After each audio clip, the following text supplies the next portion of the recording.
Assalamualaikum warahmatullahi wabarakatuh. Baiklah, di sini saya akan menjelaskan mengenai soal pembahasan hukum kebidanan dan profesi ya. Nah, ini merupakan soal yang pertama, yaitu seorang perempuan umur 27 tahun G1 P0 A0 kehamilan 30 minggu datang ke puskesmas dengan keluhan terasa sesak pada perut bagian atas. Hasil anamnesis, gerakan janin terasa di bagian bawah. Hasil pemeriksaan, keadaan umum baik, tekanan darah 110/60, nadi 82 kali per menit, suhu tubuh 36,8 derajat Celcius, pernapasan 24 kali per menit, tinggi fundus urteri 28 cm, pada fundus teraba bulat dan keras melenting punggung kanan, bagian bawah teraba bulat dan lunak. Detak jantung janin 136 kali per menit teratur. Nah, pertanyaannya, apakah saran bidan untuk mengatasi masalah pada kasus tersebut? A. Atur posisi tidur kepala lebih tinggi dari kaki. B. Sering melakukan aktivitas rumah tangga. C. Lakukan relaksasi dan pijat ibu hamil. D. Lakukan kenik chest. E. Perbanyak istirahat. Nah, di sini jawaban yang paling tepat yaitu adalah D ya, lakukan kenik chest. Nah, karena apa? Nah, di sini ada pembahasannya ya. Nah, karena jika kehamilan masih berusia 7 atau 8 bulan dan posisi janin adalah sungsang, maka lakukanlah knee chest position. Karena knee chest position adalah usaha alami untuk mengubah posisi sungsang bayi secara alami. Nah, jadi jawaban yang paling tepat yaitu adalah D ya, lakukan knee chest. Kemudian soal yang berikutnya yaitu adalah seorang perempuan umur 25 tahun G1 P0 A0 kehamilan 21 minggu datang ke TPMB mengeluh mudah lelah. Hasil anamnesis, lelah setelah bekerja seharian, makan tidak teratur, kadang 2 hari sekali porsi dewasa. Hasil pemeriksaan, tekanan darah 100/60, nadi 80 kali per menit, suhu tubuh 37 derajat Celcius, pernapasan 20 kali per menit, tinggi fundus urteri 3 jari di bawah pusat, detak jantung janin 140 kali per menit teratur, berat badan sebelum hamil 40 kg, berat badan setelah hamil 39 kg, lila 22 cm. Nah, pertanyaannya yaitu, apakah tindakan bidan yang bisa dilakukan untuk kasus tersebut? A. Istirahat yang cukup. B. Konsumsi nutrisi seimbang. C. Berikan tablet zat besi. D. Meresepkan tablet kalsium. E. Melakukan untuk tes hemoglobin. Nah, jadi di sini jawaban yang paling tepat yaitu adalah B. Konsumsi nutrisi seimbang. Nah, karena apa? Nah, di sini ada pembahasannya ya. Nah, karena nutrisi trimester kedua kehamilan tak jauh berbeda dari trimester pertama kehamilan. Beberapa nutrisi penting selama trimester pertama masih harus dicukupi selama trimester kedua. Berikut ini merupakan nutrisi trimester kedua yang penting dipenuhi oleh ibu hamil, yaitu meliputi asam folat, asam lemak omega 3, kalsium, zat besi, dan seng. Nah, jadi jawaban yang paling tepat yaitu adalah B ya, konsumsi nutrisi seimbang. Kemudian soal yang berikutnya yaitu seorang perempuan umur 23 tahun G1 P0 A0 kehamilan 12 minggu datang ke TPMB ingin memeriksakan keadaannya. Hasil anamnesis, perut nyeri, mengeluh mual muntah, tenggorokan panas karena muntah terus setiap makan.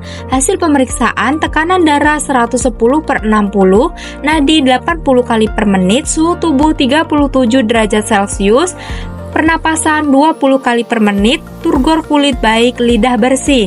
Nah, pertanyaannya, apakah terapi yang dapat diberikan untuk kasus tersebut? A. Zat besi. B. Kalsium. C. Piridoksin. D. Asam folat. E. Minyak ikan atau DHA. Nah, di sini jawaban yang paling tepat yaitu adalah C. Piridoksin. Nah, karena apa? Nah, di sini ada pembahasannya ya. Nah, karena morning sickness atau emesis gravidarum penanganannya dilakukan di rumah. Untuk hippremesis gravidarum perlu menjalani perawatan di rumah sakit. Pengobatan yang diberikan ditentukan berdasarkan tingkat keparahan gejala dan kondisi kesehatan ibu hamil secara keseluruhan. Dilakukan dengan tujuan menghentikan mual dan muntah, mengganti cairan dan elektrolit yang hilang akibat muntah berlebihan, memenuhi kebutuhan nutrisi, serta mengembalikan nafsu makan. Nah, beberapa obat yang dapat dokter berikan adalah obat anti mual seperti promethazine, vitamin B1 atau thiamin, pyridoxine atau vitamin B6, dan suplemen vitamin dan nutrisi. Jika hippremesis gravidarum menyebabkan ibu hamil tidak mampu menelan cairan atau makanan sama sekali, obat dan nutrisi akan diberikan melalui infus. Selain melalui infus, ibu hamil juga dapat menerima asupan makanan melalui selang makanan. Nah, jadi jawaban yang paling tepat yaitu adalah C ya, pyridoxine. Nah, kemudian soal yang berikutnya yaitu adalah seorang perempuan umur 30 tahun G1P0A0 kehamilan 12 minggu datang ke TPMB mengeluh sesak dan lelah setiap selesai beraktivitas. Hasil anamnesis, dada nyeri dan berdebar-debar. Hasil pemeriksaan, tekanan darah 140/90, nadi 80 kali per menit, suhu tubuh 37 derajat Celcius, pernapasan 20 kali per menit. Bidan berkonsultasi dengan SPOG dengan hasil pasien wajib segera dirujuk. Nah, pertanyaannya, bagaimanakah komunikasi yang disampaikan bidan pada kasus tersebut? A. Berdasarkan hasil konsultasi dengan dokter SPOG bahwa kondisi ibu tidak memungkinkan untuk dilayani di klinik saya, sehingga harus dirujuk ke rumah sakit ya Bu. B. Hasil pemeriksaan menunjukkan ibu membutuhkan pemeriksaan lanjutan yang bisa dilakukan di rumah sakit Bu. Apakah ibu bersedia? C. Ibu seharusnya berobat ke rumah sakit karena klinik saya tidak bisa menangani kasus seperti ibu. D. Ibu, kondisi ibu saat ini sangat gawat, maka ibu perlu segera dirujuk ke rumah sakit ya Bu. E. Ibu, ada penyakit jantung ya? Kita rujuk ke rumah sakit ya Bu. Nah, di sini jawaban yang paling tepat yaitu adalah B, yaitu hasil pemeriksaan menunjukkan ibu membutuhkan pemeriksaan lanjutan yang bisa dilakukan di rumah sakit Bu. Apakah ibu bersedia? Nah, karena apa? Nah, di sini ada jawabannya ya, kenapa kita memilih yang B. Nah, karena komunikasi SBAR, kerangka komunikasi efektif yang digunakan di rumah sakit adalah komunikasi SBAR atau Situation Background Assessment Recommendation. Metode komunikasi ini digunakan pada saat perawat melakukan handover ke pasien. Nah, komunikasi SBAR adalah kerangka teknik komunikasi yang disediakan untuk petugas kesehatan dalam menyampaikan kondisi pasien. SBAR adalah metode struktur untuk mengkomunikasikan informasi penting yang membutuhkan perhatian segera dan tindakan berkontribusi terhadap eskalasi yang efektif dan meningkatkan keselamatan pasien. Nah, jadi jawaban yang paling tepat yaitu adalah B ya. Hasil pemeriksaan menunjukkan ibu membutuhkan pemeriksaan lanjutan yang bisa dilakukan di rumah sakit Bu. Apakah ibu bersedia? Kemudian soal yang berikutnya yaitu adalah seorang perempuan umur 28 tahun G1P0A0 kehamilan 30 minggu datang ke TPMB mengeluh lelah setiap selesai beraktivitas. Hasil anamnesis baru datang dari luar kota dan belum pernah ANC ke bidan. Hasil pemeriksaan, tekanan darah 120/80, nadi 80 kali per menit, suhu tubuh 37 derajat Celcius, pernapasan 20 kali per menit, tinggi fundus urteri 30 cm. Bidan lalu memberikan asuhan trimester 3 sekaligus membuat perencanaan tempat bersalin. Nah, pertanyaannya di sini adalah bagaimana komunikasi yang disampaikan pada kasus tersebut? A. Hasil pemeriksaan ibu secara keseluruhan baik. Ibu ingin bersalin di mana? B. Semuanya normal ibu. Apakah ibu mau bersalin nanti di klinik saya? C. Kehamilan ibu kondisinya baik. Nanti kalau mulai tanda persalinannya segera datang ke klinik ya Bu. D. Karena ibu belum pernah sama sekali periksa kehamilan, maka sebaiknya ibu bersalin di klinik saya ya Bu. E. Ibu, kondisi ibu saat ini normal. Untuk lokasi bersalin wajib di layanan kesehatan ya Bu ya. Nah, di sini jawaban yang paling tepat yaitu adalah A. Hasil pemeriksaan ibu secara keseluruhan baik. Ibu ingin bersalin di mana? Nah, kenapa kita memilih jawaban A? Nah, di sini ada pembahasannya ya. Karena hukum komunikasi yang efektif yaitu yang pertama ada respect. Adalah sikap menghargai setiap individu yang menjadi sasaran pesan yang disampaikan. Kemudian yang ketiga ada empati, adalah kemampuan untuk menetapkan diri kita pada situasi atau kondisi yang dihadapi oleh orang lain. Kemudian yang ketiga ada audible, dapat didengarkan atau dimengerti dengan baik. Kemudian yang keempat ada clarity, adalah kejelasan atau clarity dari pesan itu sendiri sehingga tidak menimbulkan multi interpretasi atau berbagai penafsiran yang berlainan. Kemudian yang kelima ada humble. Humble adalah sikap rendah hati. Humble, sikap ini merupakan unsur terkait dengan hukum pertama untuk membangun rasa menghargai orang lain yang biasanya didasari oleh sikap rendah hati yang kita miliki. Nah, jadi jawaban yang paling tepat yaitu adalah A ya, yaitu hasil pemeriksaan ibu secara keseluruhan baik. Ibu ingin bersalin di mana? Oke. Lalu soal yang berikutnya yaitu adalah seorang perempuan umur 30 tahun G1P0A0 hamil 16 minggu datang ke TPMB dengan keluhan muncul bercak-bercak hitam di wajah sejak 1 minggu yang lalu. Hasil anamnesis sebelum hamil kulit bersih, sering melakukan perawatan kulit. Hasil pemeriksaan keadaan umum baik, tekanan darah 110/80, nadi 82 kali per menit, pernapasan 20 kali per menit, suhu tubuh 37,4 derajat Celcius, tinggi fundus urteri, pertengahan pusat simpisis, detak jantung janin 144 kali per menit teratur. Nah, pertanyaannya, apakah hormon yang menjadi penyebab pada kasus tersebut? A. HPL, B. HCG, E. MSH, D. Estrogen, E. Progesteron.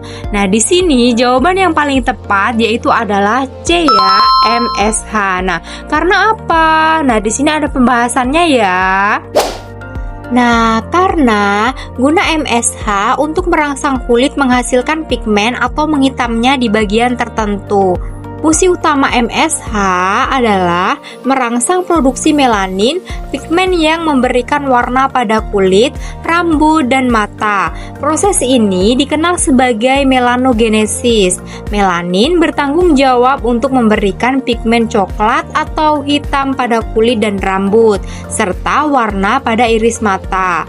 Nah, fungsi ini penting untuk melindungi tubuh dari efek berbahaya sinar ultraviolet atau UV matahari. Nah, jadi jawaban yang paling tepat yaitu adalah C ya, MSH. Oke. Lalu soal yang berikutnya yaitu adalah seorang perempuan umur 38 tahun P4A0 datang ke TPMB mengatakan ingin ber-KB. Hasil anamnesis, ibu mengaku telah melepas KB implan 2 bulan yang lalu. Ingin ganti KB suntik karena telah 3 tahun telah menggunakan implan.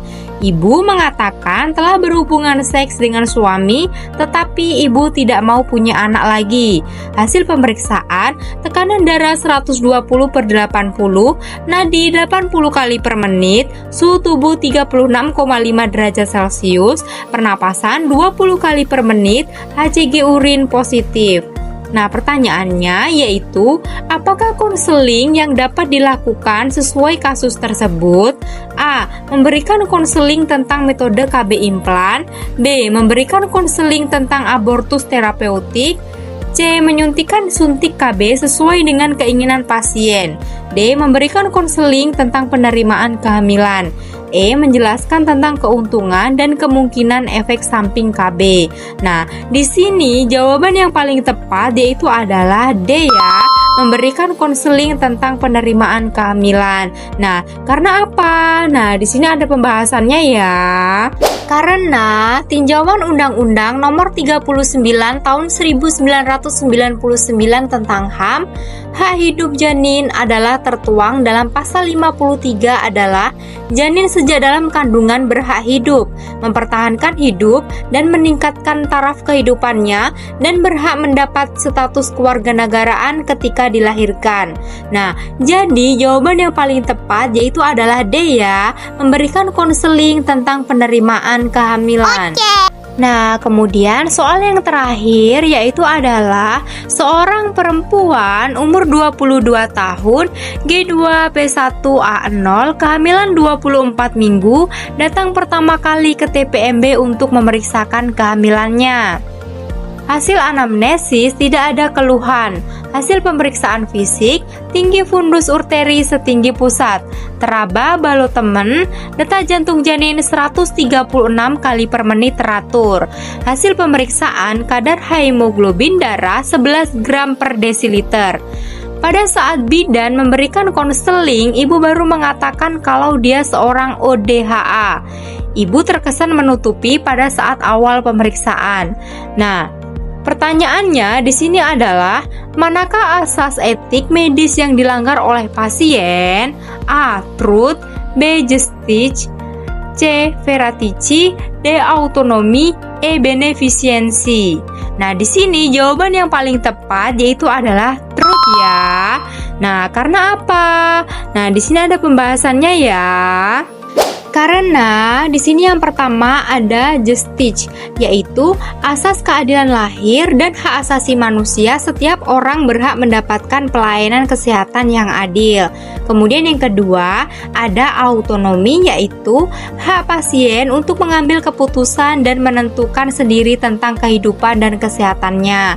Kemudian yang ketiga ada veracity, yaitu nilai yang diperlukan oleh pemberi layanan kesehatan untuk menyampaikan bahwa klien sangat mengerti. Kemudian yang keempat ada beneficiency, yaitu prinsip moral yang mengutamakan tindakan yang ditunjukkan untuk kebaikan pasien.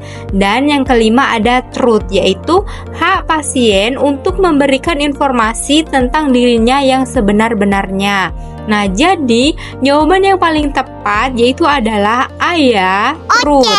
Nah, baiklah, itulah tadi penjelasan saya mengenai pembahasan soal hukum, kebidanan, dan profesi ya. Nah, apabila ada salah kata dan salah ucapan, di sini saya mohon maaf. Kepada Allah saya mohon ampun. Saya akhiri, wabillahi taufiq wal hidayah. Wassalamualaikum warahmatullahi wabarakatuh. Bye bye.